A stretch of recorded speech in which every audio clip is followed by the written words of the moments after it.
Hello, and welcome back to Thesaurus Thrive. Today, we're going to dive into the word fruition. So, what does fruition mean in English?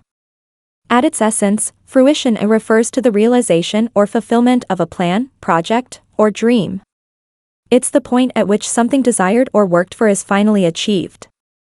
According to various dictionaries, fruition is defined as the attainment of anything desired, realization, accomplishment.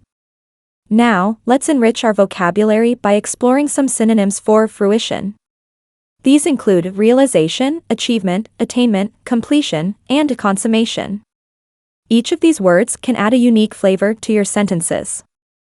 For instance, you might say, the project came to fruition after years of hard work, or her dreams reached their full realization. Notice how each synonym slightly alters the nuance but retains the core meaning. And there you have it, a comprehensive look at the word fruition. I hope you found this exploration enlightening and that it helps you in your journey to master the English language. Don't forget to like, subscribe, and click the bell icon for more enriching content from Thesaurus Thrive.